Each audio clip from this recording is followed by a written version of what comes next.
This is the Mobile Tech Podcast, brought to you by worldpodcasts.com. Now here's your host, Tech Girl, Miriam Joie.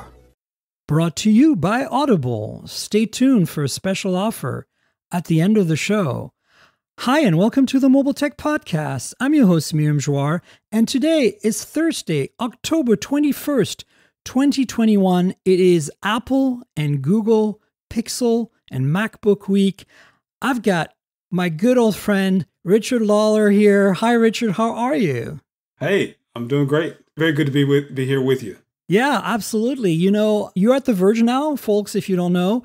And you worked with me at Engadget. You were there for many years. So I've made it a point that all the links in the show today are mostly from the Verge and from Engadget because, you know, we got to both of us are alumni. So we kind of have to represent, yes. Right? Yes, I'll always have love for the hometown. 100%. So basically, I want to talk about the MacBook Pros and about the Pixel 6s. And mostly, I don't have them yet, so I'm waiting for my Pixel 6 review units, folks. I kind of got the short end of the deal a little bit with Google. I used to be on the Team Pixel thing where they sent you the phones, but then they took me off because I got on the PR list. But then I'm on the second wave this time, so I'm kind of like having to wait. So trust me, it's no fun, but it's coming. And I think next week's show, I will have had the phones. In the meantime, I have lots of thoughts, and I'm sure, Richard, you do too. Yes. And then the MacBooks, I mean, we probably both have a lot of thoughts. I know you're not a huge Mac user, whereas I am, but at the same time, you've been writing news like, I don't know, billions of articles by now in the last 15 years or something. So you probably have formed a good kind of like opinion on this stuff, right? Oh, certainly. And you know, I've touched the Macs, not these new ones. Although I am interested. I'm really interested to see how these MacBook Pros are received. Yeah, I think it's going to be really interesting. I think the biggest thing right now that kind of sticks out for me, let's start with the elephant in the room, and that's the notch, right? Yeah. I mean, they have a notch, but they don't have Face ID. Like, what? And I think that's the thing. I don't have a problem with the notch. I have an XPS 13 as my kind of daily driver laptop. So I love the initiative to go bezel-less, to make the screen bigger, to get us more space up front. You know, we don't need all that space left over just for the webcam. But so you put in the notch. It was a good idea, as my colleague Chaim Gartenberg had written about and wrote about again this week. It was ideal. You brought in face recognition as a login. Windows is now ahead of you. I use facial recognition to log into Windows Hello right now, but you can't do that on a MacBook Pro, even though they kind of led the way with Face ID on mobile. What's going on there? Yeah, I think they could have done it in such a way where it would log you in automatically, like with Windows Hello. And then, you know, for confirming payments and stuff, you don't want it to be automatic. You want to be able to press a button somewhere, like maybe the Touch ID button that's still there. Maybe could have been used as a confirm when, you know, like on an iPhone, when you want to confirm a payment, you double tap the power button, right? So I'm thinking there's some stuff they could have done. It's crazy to me that there's this big notch there. It's also really big. It reminds me of the bathtub notch on the Pixel 3 XL, right? It doesn't have the shape of an iPhone notch, right? It does. And you know, I don't think it's too bad. I think you'll get used to it. Of course. As far as kind of where it's located. But you really nailed it right on the head from the beginning. Not having Face ID, it's what makes having the notch worth it. So I can only think of one thing happening here. I'm thinking that this is a forward-looking thing. I think that they're trying to get Face ID. Like, technically, they could do it, but I think they want a better, more sophisticated version of Face ID they might be working on to go in that place at some point in the future. But at the same time, they don't want another change, you know. And also, there's a commonality of look with the iPhones. I think that, you know, I could see that having a lot to do with it. And it's built into the menu bar, essentially. So if you black out your menu bar, you will not see that notch. Like, and I probably will end up doing that. Right now on my Mac, my menu bar is actually gray, dark gray. So I can just notch it down to black and it'll be gone. So I can see that, but I just feel it's a bit weird. Like, it could have been a punch hole Or, so a lot of people, well, there's an LED and there's some other sensors. Come on. If Dell and all these other manufacturers have been making webcams in the frame of ultra thin framed laptops for the last 2-3 years with the light sensor, with the color sensor, I'm sure they have. Like, even without the camera, you could have done something about only have a punch hole with the camera in there. And then, the LED light could be virtual, like it is on Android, right? Like where it's Precisely. on some iPhones as well, where it like has a little green dot next to the hole punch, and you know what's up. I don't think that would have been a problem. So I don't want to spend too much time on this notch, but if really for me, this is the only thing that kind of had me kind of scratching my head. And that's the thing, is that it's the only thing. They seem to have fixed practically everything else. And you know what I love about it, Richard? I think one of the things that a lot of people haven't written about yet is it reminds me of the titanium PowerBooks, because they had the rounded bottom. Like if you look at the profile, if you look on the side, you close the lid and you look on the side, the lid is rectangular, right? It has a flat top, flat edges, slab edges, and then the laptop itself has slab edges that round off at the bottom, right? If you look at a titanium PowerBook from 2001, that's exactly what they looked like. And it was so dope back then, and I think it's still so dope today. I'm actually surprised at how thick these laptops are for Apple. Have you noticed that?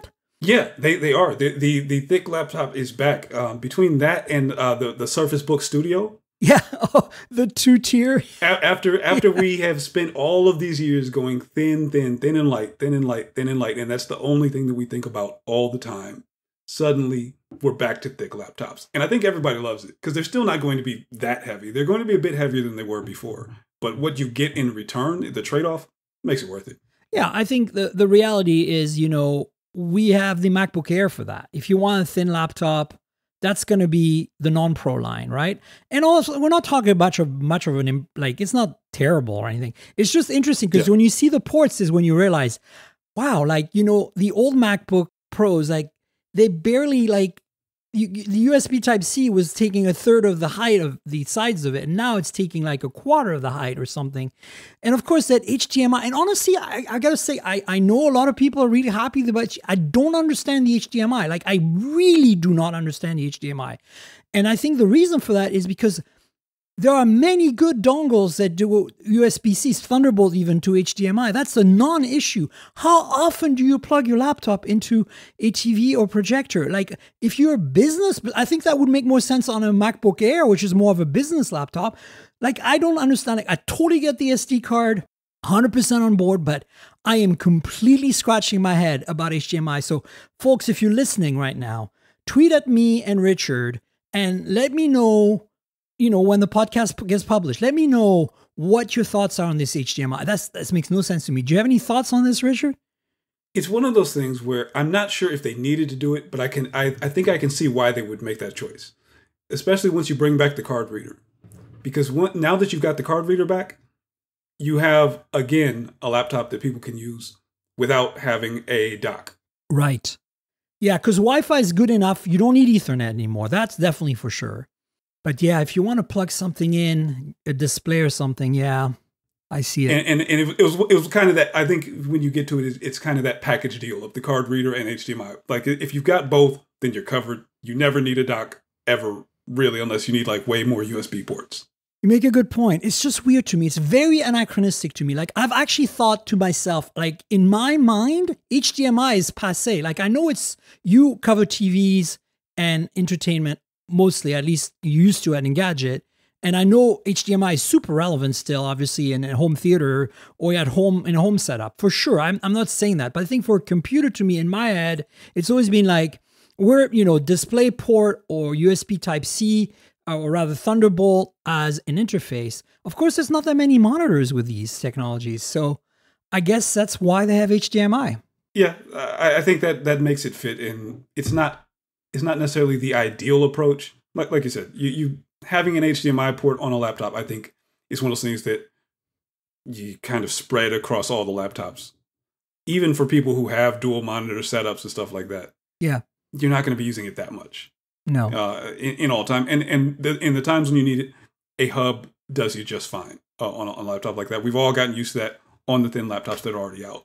But for them, They brought back MagSafe, you know? I mean, that actually was a good move. That I think I missed that on my MacBook Air. And on my before that, I had a MacBook 12 inches for a long time, the little baby one. So I do miss it. And I'm glad it's back because honestly, the way they did it is brilliant. It is essentially a cable now. It's no longer attached to the charger. And it's a fabric cable. So hopefully none of these fraying issues or that cheap, weird, I know they were trying to be environmental with the plastics they're using, bromide free and all that. But those, I don't know, cable plastic covers they had were always fraying and falling apart. I had my work laptop from Engadget for several years, and it was a MacBook, and it would sit on my desk. I would use it maybe once or twice a week. Right. And those cables would fray like in less than a year. And I'm like, it's just sitting there. It doesn't move, nothing touches it. No, I think it was getting damaged by UV light. I think it was definitely like degrading over time. Like even your finger grease would damage it over time. I don't know what it was made of, like biodegradable something. And I get it, but this is fabric. Hopefully it will last. And it's nice because it's USB Type-C at the other end. Now, the big question, I have a bunch of questions. Let's actually talk about that because you're an Android user. You're in USB-C land like I am, right? I've been in USB-C land forever. And I'm very much loving it. There's a lot of people complaining about cable compatibility, but you know what? You learn your stuff. It's like, that your laptop needs 65 watt. You grab a PD charger that's more than 65 watt. It's pretty straightforward. It all says on the box. It really does work itself out. It does work itself out. And in terms of cables, I always make sure I have some, 100 watt compatible PD cables floating around so that I can charge anything. And it was a small investment. You can get those from like Amazon Basics and they work just fine. So the point I'm making here is you can charge your laptops using the USB Type-C connection, which is also Thunderbolt 4 and USB 4 now. And that works. But if you want, you can use the MagSafe, which I think is way better. And the nice thing is that MagSafe is USB-C on the other end. It's just a cable. Now, the question I have for you, and I don't know, I haven't read anything about this yet, is can you plug that MagSafe USB Type-C end into a 100 watt PD charger from another company, and will it work with a MagSafe at 100 watt? It is my belief that is the case, that it will work, that it's just using the new spec in any charger that is powerful enough. But using the MagSafe connector, because I know it'll work fine during... Using the MagSafe connector. Okay, cool. And so I know it limits to 100 watts over USB Type-C in terms of plugging in to charge via USB Type-C, and that's fair, because they have a 140 watt charger on the higher end on the Max equipped MacBook Pros, M1 Max chip. So I'm thinking that, it'll be interesting to see. That was my big question, is like, if I have a bunch of chargers lying around, then the other thing is I want to see if they'll do is a MagSafe 2 to MagSafe 3 adapter. Do you remember the MagSafe 1 to MagSafe 2 adapter back in the day? Yes, I do remember that. That would be great for the older ones. I mean, even if it's not an adapter but an actual cable, because they might need some electronics in there, I am on board. Like, I have a whole bunch of these old ones. It would fix everything for the old laptops. It would completely just make them, hey, you can plug it into whatever charger. That would be amazing. So Apple, if you're listening, very slim chance. But if you are, hook us up. I think, look, this whole MagSafe thing has me excited about what they're going to do with the next MacBook Air. And, the connector itself was something I always loved. Like, Me too. The quick release nature of it. I'm sorry, I'm a clumsy person. I have cables strewn everywhere. Sometimes you yank the wrong one and your laptop goes flying off the table. But it doesn't with MagSafe. I know, it just worked. It was so good. So I'm looking forward to the new MacBook Airs, the revised chassis that they're working on, because if that gains the USB Type-C compliant MagSafe, whatever you want to call it, the MagSafe 3, my God, I'll be so happy. That would be lovely. That would be super dope. The one thing about the power that kind of came out was that the power of the power brick that you get depends on the laptop that you get. Right. I think the 16-inch always comes with the most powerful one. The 14-inch, there are two versions. If you have the kind of higher end CPU, you get a slightly more powerful power brick that is capable of fast charging the laptop. But if you buy the low end one, the one with like the least cores, I don't remember offhand how many cores it has, you get a charger that cannot fast charge the laptop. Correct. But you can upgrade for $20 when you buy it. So if you're buying the $2,000 MacBook Pro, make sure you get that $20 upgrade because, as my colleague pointed out, there's no place in the world where you can get a power delivery USB-C charger for $20 that's that powerful. 100%, do it. And I think it's the base model is at 8 cores, and I think the higher end ones are 10 cores. But yes. This is off the top of my head, so don't quote me on that. Speaking of which, let's talk about those chips. Okay, we knew that there was going to be some crazy upgrades to the M1. Everybody called the M1X. I mean, X now stands for Pro or Max. Interesting names, because, I would have thought Pro and Pro Max, because, the naming in the past with the phones has always been Pro and Pro Max, but this is just Pro and Max. But okay, look, these things look killer, right? Like when the benchmarks come out, I think everybody's going to lose their minds all over again. I kind of feel like it's going to be like last year all over again, especially on GPU performance. And that's the thing. They really made me a believer, and I think they made everyone believers with the original M1. Yeah. Like, they came out, they said it performs. They came out with their funny little graphs with no numbers, and we all said, okay, I'll believe it when I see it. And now we saw it. And it was amazing. And I wish that they hadn't used the funny number graphs this time. I just want to know, how much power does it really have? But I think that we'll see when it's out that, yes, you can do all the things that you expect to do on a MacBook Pro with tons of speed, with fairly efficient memory use. I wonder what the battery life is going to be like exactly, but I don't anticipate them lacking on power at all. No, I think this is going to be an all-day thing. I was just in Germany last week. For the first time, my first international trip, I went to visit the Porsche factory where they build the Taycan, because as you folks know, I write about EVs for Tech Radar as well as my other freelance work for phones and this podcast. And I had my MacBook Air M1 on its first business trip on a long flight. I mean, I've flown to New York a few times with it, and I've done a few US trips since June, but this is my first time where I was on an airplane for 11 hours. And I wrote the whole time. And I was still at 60% or 50% when I got home. It was ridiculous. And this was with Wi-Fi turned off, mind you. But the way out, I had Wi-Fi turned on because I was connected to the Wi-Fi on the plane. And I think I got in at like 30%, which is still ridiculous after 10 hours of use, like almost completely nonstop. It is unbelievable. Now, the brightness was pretty low because, you're on an airplane, everything is dim. So I just turned the brightness down to like 2 or 3 bars. But I was just blown away, especially since I was using Microsoft Word. I use Google Docs, but airplane internet, even satellite airplane internet, you can barely load Google Docs. So I planned ahead and copied my Google Doc over to a Word. And I got a license for Microsoft Word a while back when I got the M1 MacBook, so I could get the new binary, because I was running like a totally antiquated version. And I don't run Microsoft Office for my business at all, but so much of the clients I work with and people that work with have Microsoft Office that I got a really good deal on the license. So I was like, let's get a license. And as you all know, it's not the most efficient at, even just idling away. Microsoft Word somehow likes to eat CPU cycles. And so I was kind of blown away. Like, the battery life on this thing has always been good since I got it a year ago. But it just blew me away on this flight. Like, I couldn't believe I walked out of the flight and I could have flown right back, Richard, and worked the whole way back without plugging in. Yeah. And that's kind of the surprise I got. The way that it sips battery when you're running, not just, of course, their benchmarks, they're saying, when you use Safari, you get X number of hours. But look, we use Chrome, we use Microsoft Word sometimes, we use non-Apple products that really hit the battery. And the battery life on the M1 is still incredible.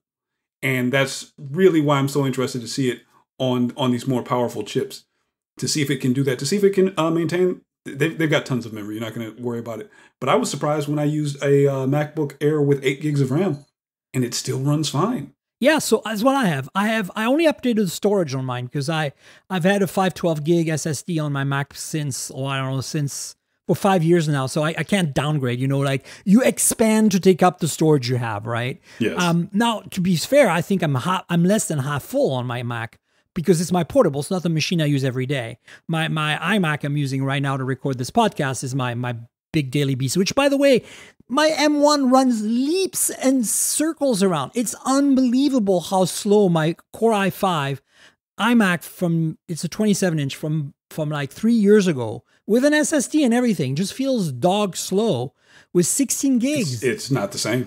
Yeah. So I can't imagine what these new M1 Pro and M1 Max chips are going to bring to the table. It's going to be insane, dude. The just what they've described from the specs, and it's from what we've already seen. I have no doubts. I just am so excited to see it and see what people can do with it. I just can't wait. And maybe I shouldn't just hype it in my head like that, but I can't wait to see the people, like the PC people, losing their minds. Like, look, no offense, I have a bunch of Windows boxes. I use Linux too. I am not against Intel or anything, but they've dropped the ball. Like, I think AMD's eaten their lunch, and I think Apple's been eating their lunch, and I feel like those of you out there who are like, yeah, but you know, and I'm like, I don't think I'd want to buy an Intel machine right now. Like maybe an AMD gaming laptop, but I don't think I'd want to buy an Intel machine. Like, and that's really what it's so striking that you notice is that as just as you said, it's not just Apple, it's AMD too. They have almost the same power and so much better efficiency. Yeah, like my XPS, I've reached the point where I've got pretty much all day battery life. It's good. But it's not powerful enough. Like I'm still making compromises. Right. And it feels like with these latest Apple chips that you're not making compromises. Yeah, I mean, I'm not making compromises with the, M1 that I have. Now, I have the 8 gigabytes RAM version, but because I bought the 512 gigs of storage, I got the better chip, right? I got the full chip with all the GPUs. So, but honestly, it's almost overkill for what I do, which is like a bunch of basic 4K video editing, most of the time 1080p video editing in Final Cut for like my YouTube channel, and this podcast, which I can do on anything, honestly. It's running so fast. I feel like it's I feel like I've gone 10 years in the future versus my iMac, which is only 3 years old. And even editing audio on my iMac, when I do like a noise reduction pass on an hour-long podcast, it takes a minute, right? On the freaking M1, it takes 20 seconds for the same, and it's emulated. It's not running native. That's the thing that's killing me, Richard. It's like, I don't want to stop using my M1 because it's so fast. It's so rewarding. And I have to admit, I was highly skeptical when they announced it, that emulation would work out so well, would work out that it wouldn't kill the battery life, that apps and programs would run just as well on these new computers as they did. And when I'm wrong, I'm wrong. And they work just fine.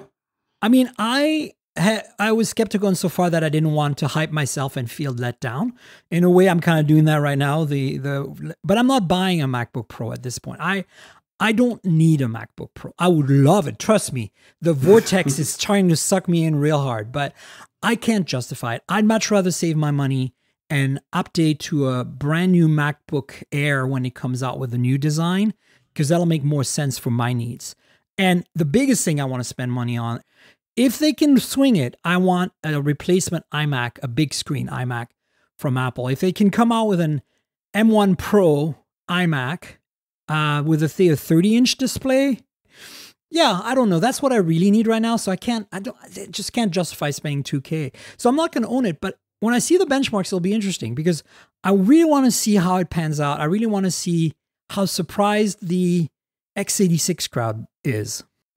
That's where I am. I'm sitting here on my PC desktop. I have, as I said, my PC laptops all over. Feeling a little bit, feeling the jealousy a little bit. Microsoft hasn't done enough.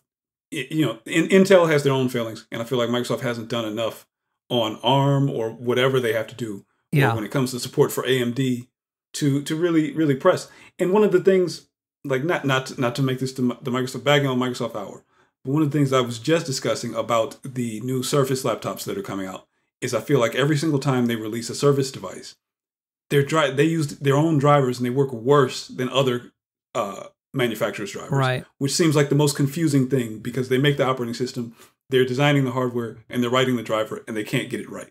Yeah, Microsoft is puzzling me. I want to love them. I love the Surface products from a design and hardware perspective, but I'm always a little, Windows on ARM, right? So promising, yet so behind now. And I want to love Windows 11. But at the same time, I'm like, when I have the kind of hardware I have right now, like I'm not married to Mac OS. Like I'm okay. I use it. I love it. But like for me, it's more like it's that hardware. It's that performance I want. It doesn't really matter what OS I'm running. It's fine. So until we can buy a laptop for that price, $999 in the case of the MacBook Air, for, a Windows 1, Windows 11 that runs that fast with that battery life, I won't be satisfied. And right now, I don't think there is anything in that category. I could be wrong because you might know better, but I have a feeling that for the first time in a long time, at this entry level, Mac price point of $1,000, it's very slim pickings to get a Windows 11 laptop that performs that well. It really is, and that's the thing is that you have to kind of make those choices. And if you're doing professional creative work, suddenly you're faced with, okay, so do I buy this kind of big heavy laptop that doesn't get great battery life, or do I buy something lighter that doesn't necessarily do what I need it to do? Like, right. And I wonder how well this will work with games, especially when you kind of look at a world where Valve is now coming out with the Steam Deck, so you've got even more incentives for developers to think about additional platforms and kind of emulation and how their games will interpret different types of processors. Yeah. But I don't expect it to be a massive gaming powerhouse or anything like that. But just not having to make that choice when it comes to my work and having something that I can carry around without breaking my back and not have to plug it in every couple of hours. 100%. Or having to plug in an eGPU when you want to do some real video editing, like a lot of my friends like David Kogan are doing, right? Because they run DaVinci Resolve. So, And that was the thing. Like, if you talk to your friends who do video editing, they were running to the pre-order button. Yeah, of course they are. And some of them, I might even see some of them who are currently using Premiere and Resolve and switching. All of them have used all of the editing software at some point, going back to Final Cut just because they know it's going to kick butt. Speaking of, the displays are insane. We have micro LED displays with local dimming and incredible resolutions, contrast ratios, and black levels, and I cannot even begin to imagine what this is going to look like. And that's something that I haven't spent a lot of time thinking about, but it is remarkable. And the micro LED technology in particular, I think is going to kind of bring this to the next level. And it's something that I hope to see PC manufacturers copy very quickly, and kind of match them. We've had great OLED screens on PCs, but LCD still has its place, and I want to see that available. 100%. And 120 hertz display, folks, variable rate too. So we're talking like the Surfaces have that too, some of them now, which is great. So the Studio and the 8 Pro, right? I think the hardware is capable of it, but I'm not sure if I think Windows 11, I was talking to Monica, who does our reviews. I think it was supposed to be available, but it may not be available yet. I see. So it's a software. Maybe the hardware does it though. So it's just a matter of time. But again, this is the thing. You see, here we're talking about something that you'll know these MacBook Pros are going to support the 120 hertz out of the box. So it's going to be buttery smooth. The other thing that stood out for me, I mean, the displays are bonkers. The performance is going to be bonkers. Let's talk about the keyboard. No touch bar. Oh my God. I'm on the camp. No touch bar from day one. So, bear with me. You might love it, but I feel this is a big deal. I think this is important. I think a full function row of keys for people who are professionals, like developers. I come from video game development. So for me, my function keys are gold. If you pick up my Mac right now, any of them, you will notice that by default, my function keys are mapped to function keys. You have to press the little function button to get like the volume up, volume down, brightness up and down. None of the hotkeys that are standard in Mac are by default on my top row. I have all the function keys still working because I'm used to that so much, Yeah. And it's one of those things like just Apple, admit you made a mistake with the touch bar. I don't think that it was wrong to maybe consider rethinking the function row, but physical keys are better. Whatever advantages they gain by going to a touch bar on the old MacBooks, it wasn't worth it.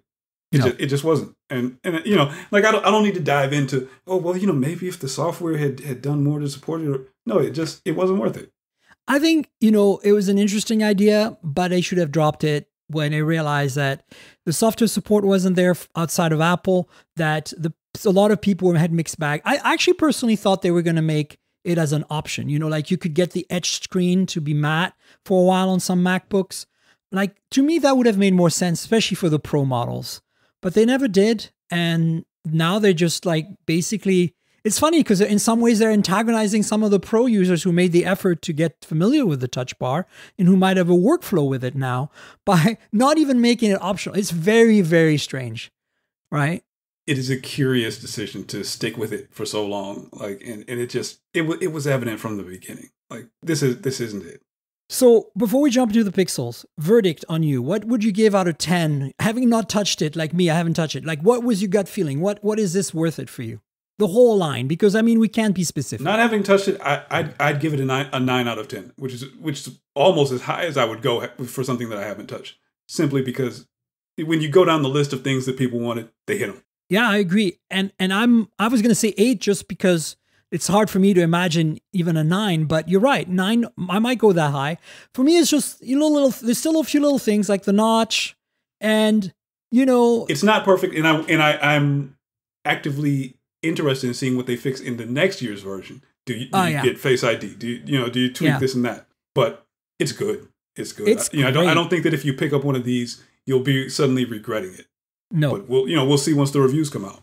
For sure. So stay tuned for that. I'm pretty sure it's going to be next week, folks. Okay, Pixel 6 and 6 Pro. Can we have a happy fest here? Because look, we've been seeing the leaks. We all knew what to expect. We knew the specs. You knew everything. The pricing, though, holy crap ball. Like, let's just cut to the chase. We've covered the specs. We've covered the design in the podcast a lot. So let's start with that, and then we can talk about what we really like. But the pricing has me really blown away, especially at the base model, the 6. That's the one that I ordered. The Pixel 6 Seafoam Green. And I looked at it and I was like, oh man, they are really attacking the mid-range. And it kind of takes the wind out of the sails of someone like OnePlus that has kind of lived in that area. It makes Motorola look really bad. Oh my God, I was just going to say, I just reviewed the Moto Edge 2021 on geekspin.co. The review went up shortly after the podcast last week. And I slammed it because it's such a disappointment. And, I had a little conversation with the folks at Moto, like, off the record, like directly with the people in the product team on my messaging like this week. And I said, I want you to understand where I'm standing with my review because I don't want you to be upset. But like, look at what happened with the Pixel. Aluminum and glass. Okay. OIS on the main camera. Wireless charging. Okay, sure, it doesn't have 144 hertz LCD display. No, instead it has a proper AMOLED at 90 hertz, which is just fine. And I love how it's so symmetric, even though the bezels are a little big. It kind of reminds me of the iPhone 11, where everything is perfectly symmetric around the edges. And it reminds me of the HTC 8X Windows Phone from back in the day. Oh my! I posted a photo on Twitter about that. Oh my God, I love the look of the Pixel 6. It's so good, And that's the thing. Like I saw it. I think in one of my avatars I use, I have the 6P in my hand. I still have my Nexus 6P somewhere, and I still love that look. Yeah. And it reminds me of that so much with the bar. I was like, this is it. This is my time to get back into Google phones. I think it's everybody's time to get back in. I think this is a milestone. I hope they sell because, look, the reality is, I can kind of hear the folks at Moto think in the back of their head. The reason we went from the beautiful aluminum and glass, edge screen OLED awesomeness from last year down to like a full plastic. By the way, the 144 hertz on that phone, you have to manually select it. If you select the auto mode, which is what on by default, it scales from like, 60 to 120 hertz dynamically, right? But it tops at 120. So really they're advertising 144 hertz, but you have to set it in the settings and then you're probably going to take a battery life hit. It's so ridiculous. And an LCD on a phone that costs $700 unlocked. Okay, I know it's $550 on Verizon, but again, it's just, that's what I told them to think about. I said, if Google can do this in the US, you have no reasons not to bring us a Moto Edge that's more competitive in the US. Because the Edge 20 abroad, Richard, has metal frame, aluminum and glass It doesn't have wireless charging, but it has an AMOLED, 144 hertz AMOLED. So it's like, what the hell? And you know, the phone that I have right now, I have the original Motorola Edge, which, you know, I like a lot of things about it. I like so many things about it. But for example, they brought it out and they did the weird thing with the pricing. They're like, oh, it's $700, but we're going to launch it at $500 for a little while. Same here. It's like, just sell it for $500 or less, because that's where it should be. And they play these weird games with pricing. They don't get you the updates on time. And when I can pick up a Pixel at such a reasonable price, and I looked at it and I decided to go with the Pixel Pass that they announced. We haven't discussed that yet. You can pick that up, and it's sort of carrier-ish. But I looked at it and I thought, I already pay for YouTube music and, you know, Red and all that. I can just bundle it all in. It makes perfect sense. For me, the only reason I'm not doing it is because I'm getting a unit, so I don't have to buy one. But if I had to buy my Pixel right now, I'd get a 6 Pro in the sunny shade with the pass, because I already pay for YouTube Music Premium for a family plan, and I pay for a Plammy plan on the Google Storage, whatever is the Google One. Yeah, the Google Drive is the other part. So 45 or 55 for me, it would be 100% worth it. And I'm also a Fi subscriber, but not on my main account. So I'm a Fi subscriber on my business account, because remember, for a while you couldn't have Google Voice and Fi on the same accounts. So my Fi is actually my tankgirl.com email address, whereas my Google Voice is my gmail.com. So I wouldn't use Fi anyway, because I'm a T-Mobile customer and I'm very happy there. But you know, the reality is that this Google Pass thing is great. I think this is a good deal, especially you get a new phone for free next year, or what? Does it auto upgrade? That's the only thing that I didn't like. They say it's 2 years, and there's nothing in there about auto upgrading within a year. Okay.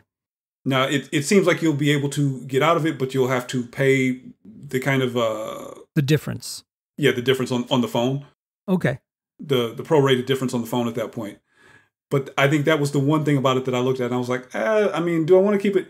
And I feel like even if I want another phone, I'll probably keep it and just pass it off to somebody or something like that. 100%. But I wish I had done a full subscription. If it was $55 a month, and next year when the Pixel 7 comes out, I get one. Just keep me on the new phone. Oh my God. Like, I would pay more than $55 for that. Like, honestly, I'd pay $100 a month for that. Like, it's totally worth it to me, especially if you bundle in all the YouTube and all the freaking goodness. Yep. Like, imagine if they bundled Fi and it was a flat rate Fi as well, like unlimited data, flat rate Fi.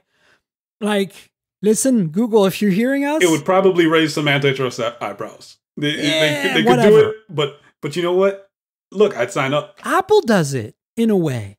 Yes. I mean, short of the carrier thing, but I'm still surprised. Okay, tangent time. Woohoo! I'm still kind of blown away that we don't have a virtual network operator from Apple. Like an Apple that piggybacks on T-Mo or AT&T or Verizon or something. How has that not happened yet? I wonder if T-Mobile's acquisition of Sprint kind of made that Killed not that? happen. Yeah. But you're right, because it's so possible. Like, they even do their own payments now. They have their own card. Like, I went to price the MacBook Pro in my card, and I'm like, they said, here, you can use the Apple card to get a 0% interest for the whole time of the payment, the whole time of, the whole loan, basically. And I'm like, oh my God, they're a bank. I mean, I knew this intuitively, but like, I'd forgotten, and so when you like talk about antitrust, like I'm personally not going to make a fuss about it. I don't care. But like, I don't know. I think Google Pass is awesome. And I think if you're going to buy a Pixel and you are using all these services right now, just bundle it. It's worth it. Yeah. And that's really what it comes down to. And I find the services so useful. That's why I was paying for them already. And when I saw what they were offering with the pass, some people ask, okay, so why can't you get the pass with Stadia? That would be the one thing that for me would be a little bit, I don't know. Like I already have. I think so many of the people who the pass appeals to aren't necessarily Stadia customers. So I don't know if that necessarily makes sense. Maybe it'll change in the future, but yeah, that would have probably turned me off of it. So I'm just really excited that I was worried when I saw the price announced that there was going to be some bad surprise. Like, oh, the frame is plastic, or the back is plastic, Or, oh, we don't have wireless charging, reverse charging on this one. You know, like something like OnePlus did with the 9, where they didn't put OIS, they didn't put a metal frame, it's a plastic frame on the 9. The 9 is the OnePlus phone that has me disgruntled this year, especially since I got a Nord 2 to play with. And the Nord 2, Richard, has OIS on the Sony IMX766, which is the 50 megapixel sensor that I'm pretty sure is on the Pixel 6. So, no excuses, OnePlus. The OnePlus 9 is a dud. The 9 Pro is the one you want to get. But right now, I'm like, forget it. If there's one phone that matters in 2021, I'm sorry, iPhone 13. You're a great phone, and I love you very much. But there is no contest this year. By a landslide, the 6 and the 6 Pro are winning. And speaking of the 6 Pro, my God, that display. LTPO, 120 hertz. I didn't think they would need to be quad HD. Like, I don't need 144, 1440p. Like, nobody needs that. But hey, it's there. If you want it, you can have your cake and eat it too. And then a 4x telephoto with OIS on a 48 megapixel sensor. Are you freaking kidding me? This is a Xiaomi Mi 11 like kind of stuff. Yeah. It's that kind of phone that we used to never get in the US. Yeah, Mi 11 Ultra has a 48 megapixel telephone and 48 megapixel ultra wide. It's like, wow, I cannot believe it. Like they went all out. Yeah. And of course, fast wireless charging, fast wired charging. And it's a Pixel, folks. It will work with US bands. It will support all the software properly.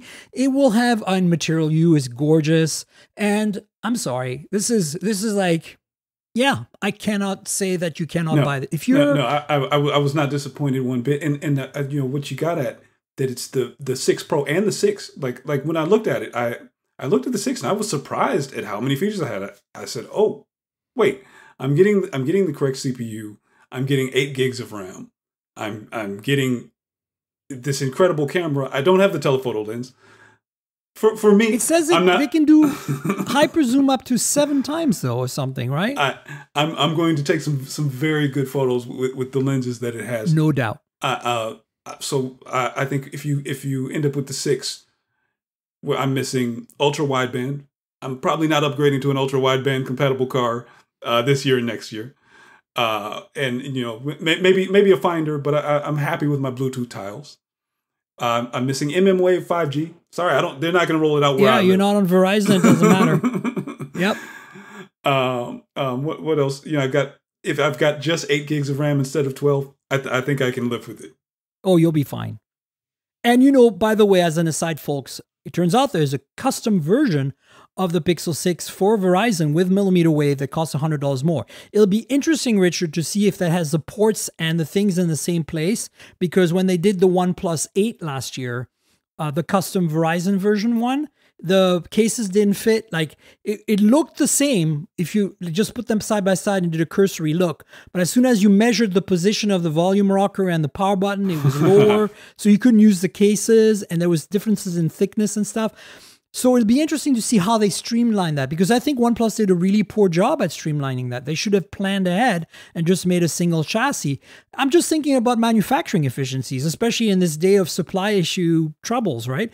So I'm wondering, once we finally get to see the Verizon Pixel 6, if it's just exactly the same on the outside and they just had planned ahead, and that window at the top just doesn't have the antenna behind it, the plastic window at the top edge that we see on the 6 Pro. But look, these two phones are just blowing my mind. And a lot of people are saying, Miriam, $300 difference though. How can you justify that? I'm like, LTPO is expensive. 4x periscope with OIS is expensive. Ultra wideband is not. But those two things alone. Those are high-end. Those are high-end phone features. You're getting what you pay for. I don't think that if you get the 6 Pro, you're feeling ripped off at all. No, and it's a 48 megapixel sensor behind that telephoto. So think about the phones that have that. They're $1,000, €1,000 phones, right? They're like Galaxy S21 Ultra, and you're going to say you can buy it on sale right now at a good deal, but that's because America and carriers and subsidies, and Samsung is heavily giving people credit on phones. Like the fact that they're letting you return that many phones of different companies, up to 5 devices for the Z Flip and the Z Fold. No company that has doesn't have the kind of budget that Samsung has or Apple has can do that. I don't even think Google can afford to do that. So I think that OnePlus is certainly screwed there. Like that's how Samsung manages to sell you these incredibly powerful phones for so cheap, is because they have all these discounts and, you know, all that stuff. So what I'm trying to say is that you have to spend at least $1,000 or €1,000 or something to get a phone with those specs. So in a way, yes, if you want to save money, like, you know, somebody tweeted me this morning, and I want to kind of hot take on you right now. Can you give me a hot take on this? Is the Pixel 5a 5G relevant anymore for $150 less? I think so. And I'll explain why. There are people for whom even a $600 phone is just too much to ask. Like, that's exactly what I told my friend on Twitter. I was like, dude, some people, they can't do the stretch. Even $450 is too much for them. No, look, you could tell them it does whatever you want. You could tell them whatever you want. And that's why Apple still sells an old iPhone. Because there are people that you just can't get at those price points. And honestly, you buy an iPhone, whatever it is, 11 today, you're getting a great freaking phone. Like, I'm sorry, I'm still running an iPhone 11. I'm actually going to upgrade to an iPhone 13 by the end of the year. Again, you know, satisfy the business purchases before the end of the year thing. But yeah, I think this time I'm going to go for a 13 Pro, actually. It'll be good to have in my pocket a 13 Pro and a 6 Pro, right? Talk about a killer combo. Yes. Video and photos.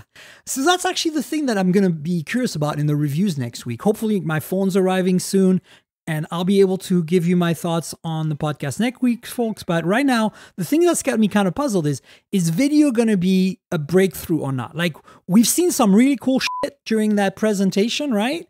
But the question is that really going to deliver? Because they've never delivered in the end, right? And it's not even one of those where, you know, they deliver the next year. It just feels like it never really lives up to what they showed in the early demos.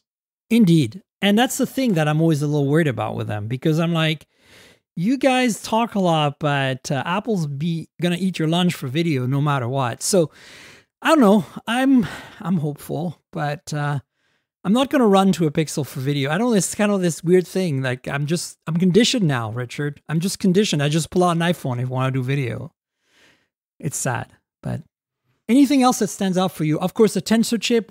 It's interesting that there's no difference in chip here. I thought that they might do things like remove some GPUs and, you know, like Apple's doing with the M1, you know, binning them in a way, right? Yeah. But they're not doing that. It seems they're giving us the same chip on both. Well, there's some interesting things there, and I do wonder what their plans are or how they kind of evolve this design, particularly because I'm excited about the Tensor chip, obviously, and its capabilities, but it's using some kind of older ARM cores. Like, it's not using the completely state-of-the-art ARM cores. And I think perhaps that may play into its favor when we ask about whether or not they have the design ready for the 6 to be able to have mmWave without moving things around. If they've been working on this for a while to get it right and they plan it out correctly. And I also feel like after they picked up the things that they did from HTC, that we're finally in that zone where it's like, this is a phone built by people who know how to build it. And maybe we won't have some of those kind of weird things that we've had about like Pixel and Nexus phones in the past. Because I would love to still be using my Nexus 6P, but like, I think every 6P out there, it's boot looped and won't work anymore. Yeah, I think I have one that still works. If you want, I'll send it to you. But, you know, look, the reality is these phones are just blowing my mind.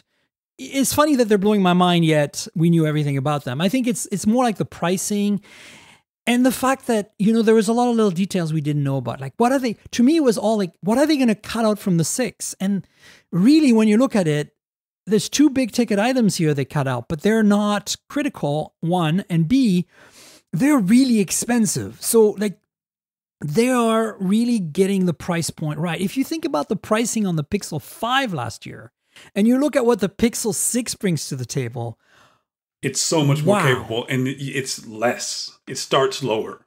Yeah. I didn't honestly expect this. I thought, like, for sure that we were going to have, like, you know, some sort of, like, price. Like, I honestly thought the pricing was going to be insane. Like, I was ready for it. I was like, $800 for the 6, $1,000, $1,200 for the 6 Plus. Bring it. Like, I didn't care. And I saw the pricing and I almost fell over. I was like, what? So yeah, I think, trying to think what else surprised me. It surprises me that it's a 4X telephoto, but it's a periscope. Like that seems interesting to me because I thought for sure that it would be like, they would still be able to stick it in a normal format. So that actually adds to the price, but I think it's because I think I know why, Richard. With a 48 megapixel sensor, you have a bigger sensor, and then your Z depth becomes a problem, right? Instantly more than it would be with like a 12 megapixel sensor. That makes sense. So now you really have to fold because there's no way you're going to fit that in that thickness, including that nice and beefy camera bar. Honestly, I love the design on this thing. I like the way it looks. I know I need to have it to know how I love using it, but I love the way it looks. Yeah, Sorta Sunny is the one I picked from for the Pro, and the what's it called? The same as you picked. The Seafoam green. Seafoam is the one I picked for the 6. So now whether Google sends me the right colors that I wanted, who knows? But yeah, that's what I requested. Let's see what happens, folks, next week. Stay tuned. Yes. But when are you getting yours? Do you have a tracking number yet? I don't have a tracking number yet. I know that some people's dates have moved around. Like mine, I think it was in the middle of November when I ordered it. Then it suddenly moved up, and now it's like, okay, October 29th, it'll be here. And good. The last time I checked right before we talked, it hasn't moved from that since. So we'll see. Hey, fingers crossed.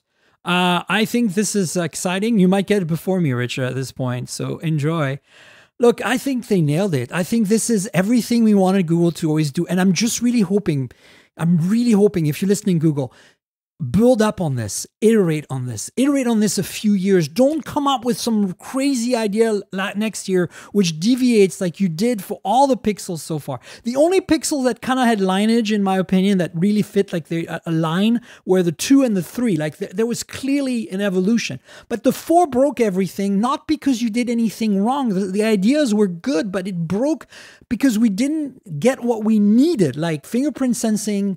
Since, the Face ID API was so different, nobody adopted it in the software world. Apple somehow made a transition that was much better there. But because of that, I couldn't really use it. And then the 5 was a good phone, but it was a mid-ranger and slightly overpriced because we were paying for millimeter wave. And, the 4A, the 3A, the 5A, they were all brilliant. Like I reviewed the 5A, Richard, under embargo for Hot Hardware. And I couldn't figure it out. It was like, how you look at a phone on paper and you look at the design, you're like, yeah, it's okay. But then you start using it and it's just magic. Like it's like using a unicorn. It's incredibly good. Like you're like, how can it be this good? That's the Pixel 5a for me. Like, yeah. I guess maybe because I haven't used the Pixel in a while because I've been so disappointed with them, I finally went back to one and was like, oh yeah, Yeah, and that kind of, I don't know how even to describe it, that kind of lack of continuous vision, that lack of just growth and evolution and steady, okay, this is what we're doing, and you saw last year's, you liked it, we're getting better. Yeah. Just do that. That's all you have to do. You have a really good base here, stick with it. Go with it. 100%. You are on the right track. So let's hope we get this. We get this continuity next year, that they just evolve. It's not going to be as exciting. You might not want to upgrade, and that's okay. Because there are some people who can't upgrade their Pixels this year for whatever reason. And they're going to wait for the 7. But if the 7 is completely in left field, it's not going to be good for them. So I'm just hoping we get 2 or 3 years of like really good iteration. And I hope Google can pick up the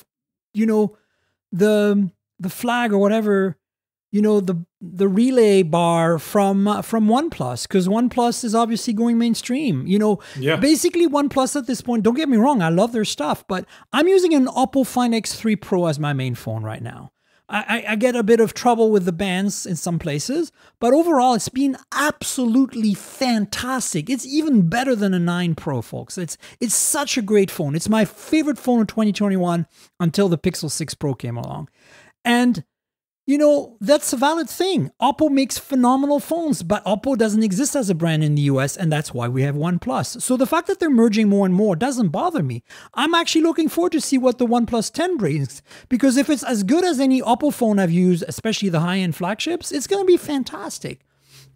But stop pretending that, you're catering to the early adopter and tech savvy folks, because the 9 Pro is the only thing you did this year that was anything close to that. And the 9 was a disappointment. And so, maybe Google is it. Maybe Google is taking the torch, Yeah, it's time. It's well past time. Let's be frank.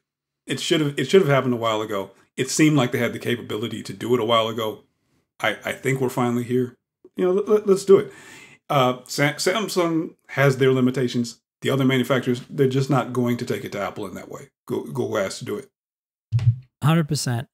And I think the other thing to keep in mind is, I think Google has always in the past kind of been the reference.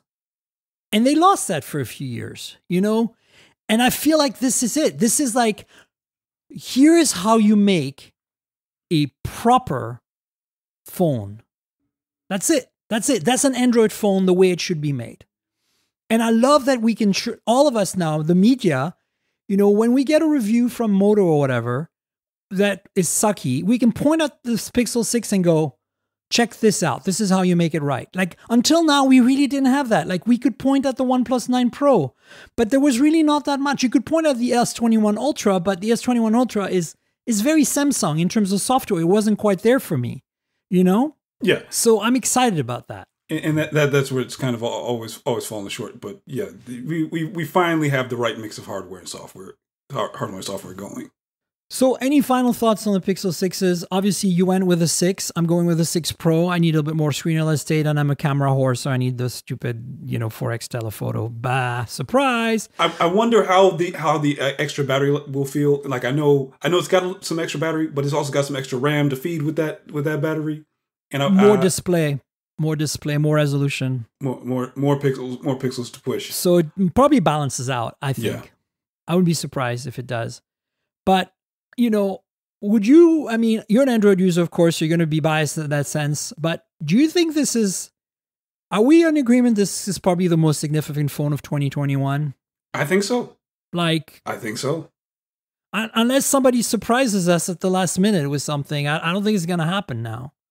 We've gotten everything. Xiaomi did both their flagships, the 11 and the 11T series. I've got both 11T, the T and the T Pro here. Great phones, but not in the same league. Also much more affordable. Oppo is not doing another flagship this year. OnePlus is not doing a 9T or anything like that. They're doing a 9RT in India, though. You know how they had the R series for India? They did a 9R. So the 9R is weird because the 9R is essentially a reskinned OnePlus 8T. Yeah. They took the OnePlus 8T and they put a Snapdragon 888 in it. They kept the OIS and the 48 megapixel sensor and everything, no wireless charging, the whole thing same. So now they're doing a 9RT. And from what I'm seeing, you're probably not super well versed on the Oppo BBK Chinese phone OnePlus thing, but it looks to me like this is almost a copy of this one phone that Realme makes called the Realme GT Masters Explorer Edition. So, you know how BBK Group they pick and choose out of their bin of parts, kind of like Xiaomi does with Redmi and Poco and stuff. And so that's what they did. I think that they're just basically rearranging things, bringing out a Realme, which is also another BBK brand, and turning it into OnePlus. But it's India only right now. And that is, I think, a question that they've had. The other thing about OnePlus, I haven't had a OnePlus phone in my hand in a while, but maybe you can let me know. The thing that always bothered me about the OnePlus phones that I had, and that I've seen people complain about even more recently, is the way that they handle memory. Kind of having multiple apps open it. And the phones, they have so much memory and they just refuse to use them, it feels like. It's better now. It's still a problem. It's still aggressive, but it's better. And more importantly, you can create a whitelist and say these apps just don't get pulled out of memory. Okay, that feels and better. That solves a lot of the problem.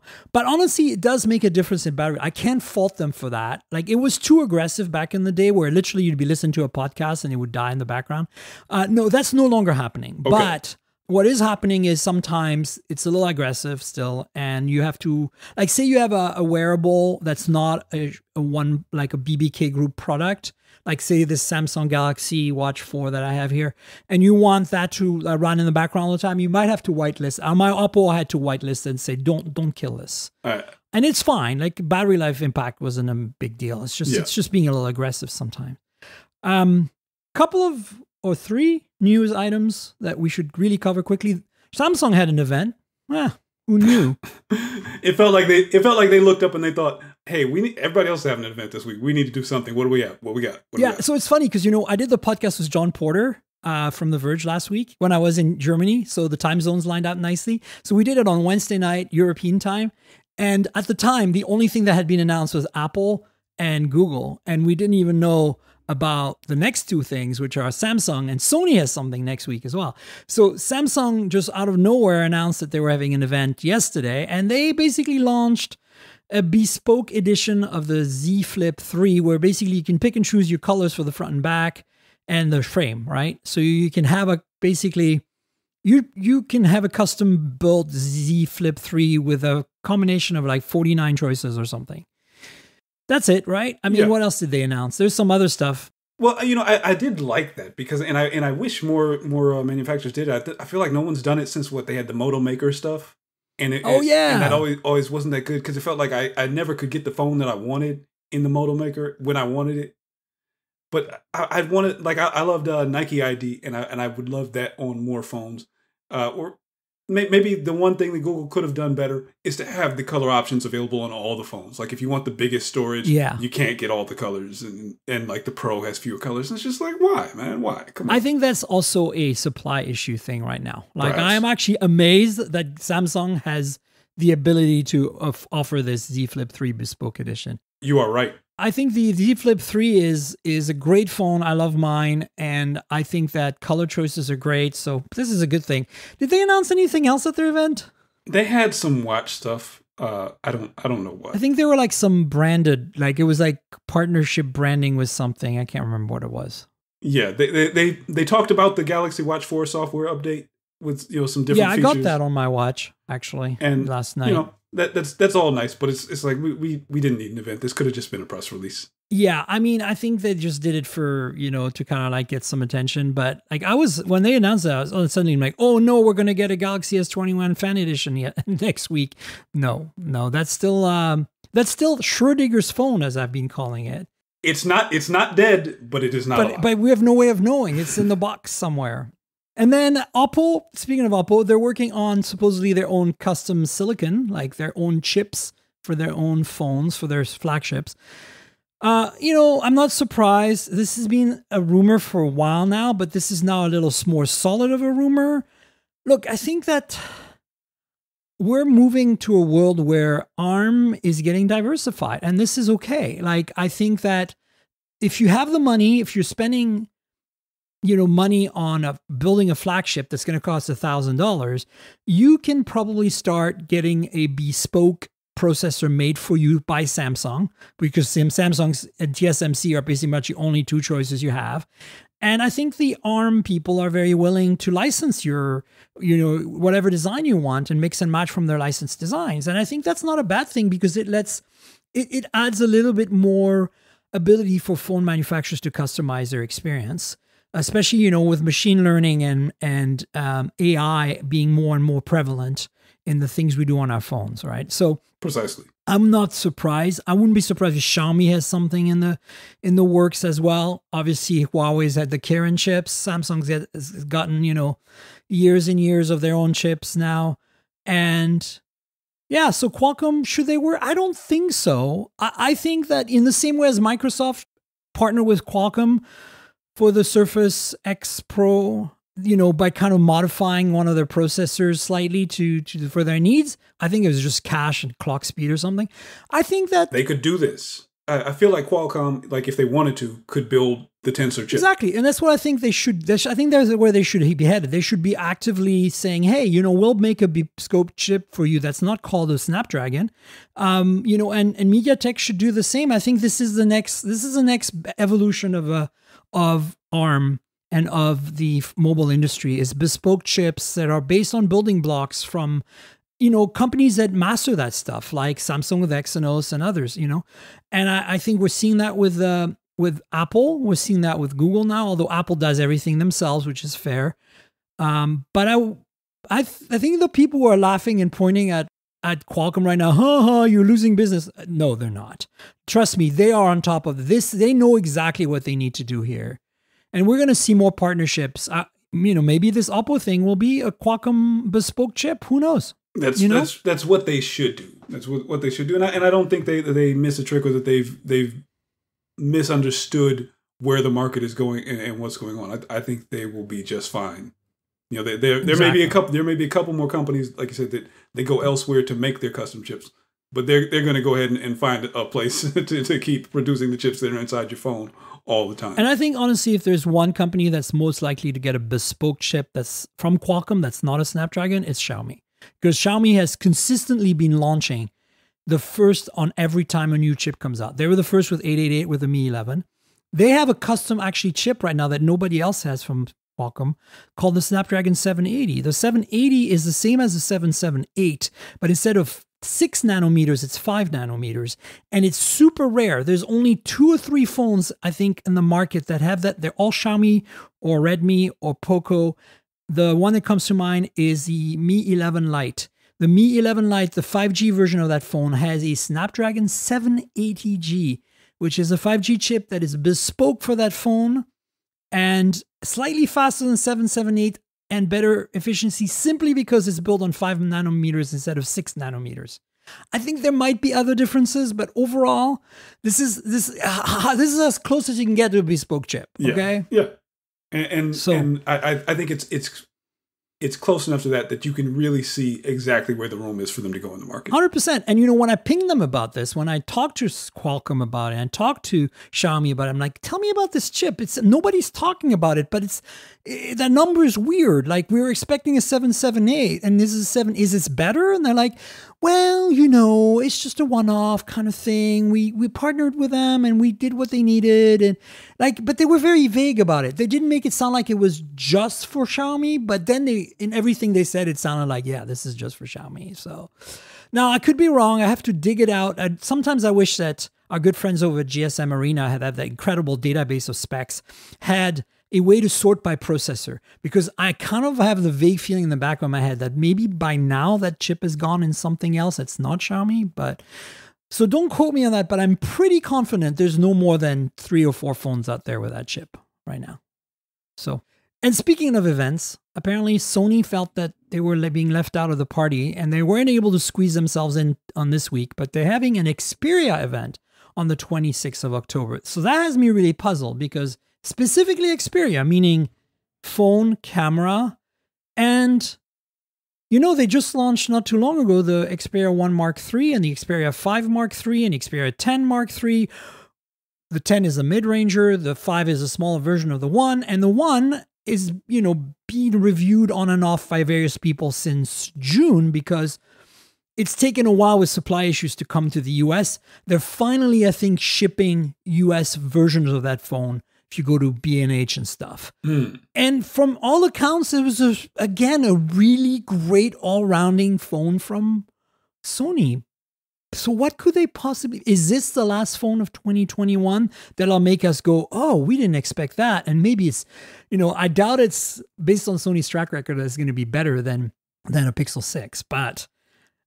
you know how we were talking about what is the next phone that's going to surprise us? Maybe that'll be it. I kind of want it to be. It'd be good. I'm still a believer in Sony's phones for some reason. I have this just weird attachment. They come through with like great cameras and maybe something on the screens that nobody else is doing, and you always do wonder. Okay, so what are they going to do next? Or they keep building small phones when nobody else will make them. I know. Although the 5 series now is small, and so far that it's smaller than everybody else. But it's still not really that small. Yeah. But I mean, I agree with you. I have a very soft spot for the Sony Xperias. They're not bad. Like, that's the thing. They're not great, but then really, I can still recommend them. Like, they're pretty solid. It's just hard to look at the price point, though. It's like you're paying that premium. It's like Apple. You're paying for a Sony brand, 100%. But there's a lot of redeeming qualities there. So, Richard, we should wrap up. Do you want to tell folks where they can find you on the internet, your various social handles, and of course, pimp whatever websites other than The Verge? The only website where you can experience me other than The Verge is Twitter, at RJCC. I'm on there, not ranting as much as maybe I used to, but still active, still giving my opinion on various things, and really just glad that you had me on. So happy to be here. So happy to talk to you again. Thank you so much, Richard. Folks, you know where to find me. I'm at Tankgirl on Twitter and Instagram. That's TNKGRL, like the comic book character, but drop the vowels. If you want to discuss this show with me and Richard, hit us up on Twitter. And if you want to see pretty pictures of phones, pretty pictures taken with phones, pretty pictures of cars, go to my Instagram. There's 2 YouTube channels you should subscribe to. YouTube.com/MobileTechPodcast has unboxings and hands-on videos related to these devices we're talking about. I just got 6 phones that rolled in the last week. I haven't unboxed them yet.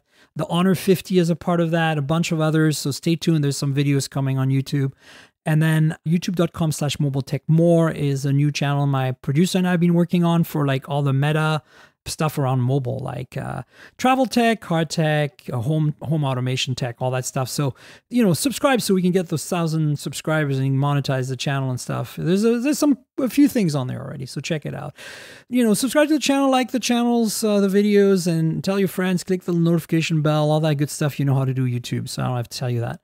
And then, of course, the podcast lives at mobiletechpodcast.com and on all the major platforms, Google Podcasts, Apple Podcasts, Spotify, Pocket Casts, everything.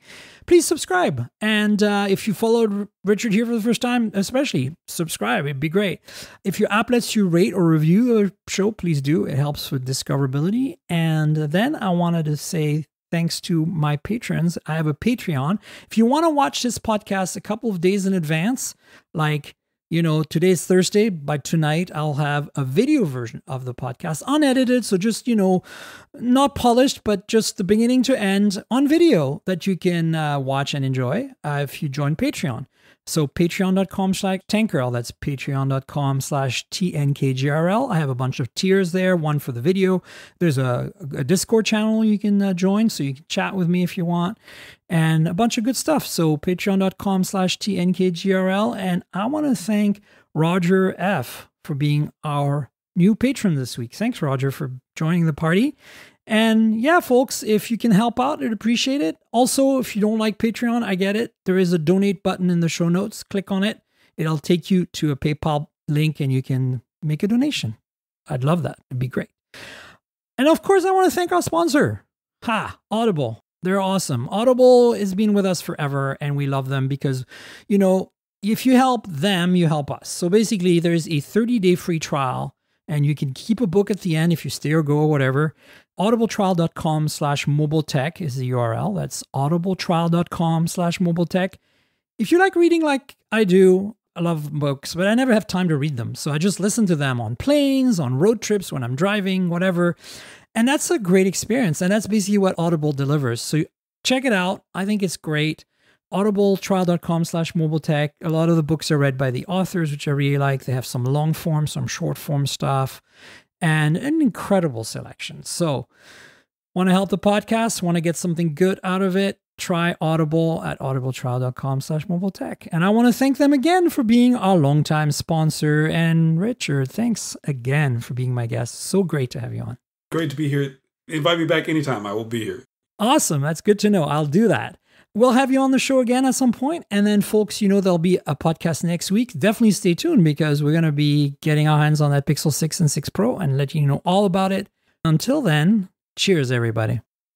This has been the Mobile Tech Podcast with Tank Girl, proudly presented by worldpodcasts.com. You can visit us online at mobiletechpodcast.com.